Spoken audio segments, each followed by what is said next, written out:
អ្វីដែលអ្នកតែងតែកំពុងដង្ហោយហៅដង្ហោយសុំជានិច្ចនៅក្នុងជីវិតរបស់អ្នកបានដង្ហោយសុំឲ្យជីវិតរបស់ខ្លួនឯងទទួលបាននូវភាពអភិវឌ្ឍទទួលបាននូវភាពចម្រុងចម្រើនឡើងដូច្នេះហើយជីវិតក៏បានប្រគល់ឲ្យដល់អ្នកនៅការមិនសប្បាយចិត្តនិងភាពលំបាកទាំងឡាយឲ្យដល់អ្នកហើយបើអ្នកដង្ហោយសុំដង្ហោយហៅនូវភាពជោគជ័យនោះគឺវាត្រូវតែបដូរជាមួយនឹងការលះបង់ព្រោះអ្នកមិនអាចទទួលយកបាននៅអ្វីមួយហើយដោយមិនព្រមបដូរដោយមិនចង់បដូរជាមួយនឹងអ្វីមួយផ្សេងទៀតបានឡើយការដែលមានឱកាសច្រើននៅក្នុងជីវិតចូលមកក្នុងជីវិតកាន់តែច្រើនឡើងនោះវាក៏មកព្រមជាមួយនឹងទំនួលខុសត្រូវនឹងការទទួលខុសត្រូវជីវិតបន្ថែមកាន់តែច្រើនទ្វេដងឡើងដូចគ្នាដែរ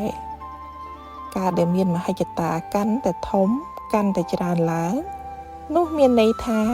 ពេលវេលាទំនេររបស់អ្នកនឹងកាន់តែតិចទៅផងដែរព្រោះនៅលើโลกចក្រវាឡយើងនេះជាច្បាប់ធម្មជាតិនៅគ្រប់ជម្រើសទាំងអស់នៃជីវិតគឺវាមានតម្លៃរបស់វា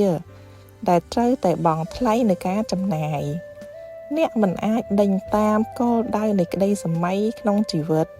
ដោយការដែលអ្នកនៅតែជាប់ស្អិតនៅជាមួយជីវិតបែបដើមបែបចាស់របស់អ្នកបានឡើយ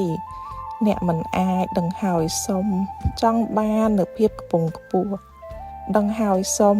ចង់បាននូវភាពថ្កុំថ្កើងដោយសង្ឃឹមចង់បានតែភាពងាយស្រួលស្រណុកស្រួលគ្រប់យ៉ាងទាំងអស់បានឡើយដូច្នេះហើយនៅពេលដែលអ្នកមានអារម្មណ៍ថាមានទម្ងន់ធ្ងន់ក្នុងខណៈពេលដែលត្រូវការលះបង់បន្ថែមកើនឡើងថែមទៀតរឿយចូលចាំទុកឲ្យល្អឲ្យបានច្បាស់លាស់ណាអ្វីទាំងឡាយដែលអ្នកបានជួបប្រទះនិងឆ្លងកាត់ក្នុងជីវិតនឹងវាមិនមែនជាទណ្ឌកម្មអ្វីណាមួយឡើយប៉ុន្តែវាគឺជាតម្លៃថ្លៃចំណាយដែលអ្នកត្រូវតែបង់ចាយសម្រាប់លទ្ធផលនៃជីវិតរបស់អ្នកផ្ទាល់ខ្លួនឯង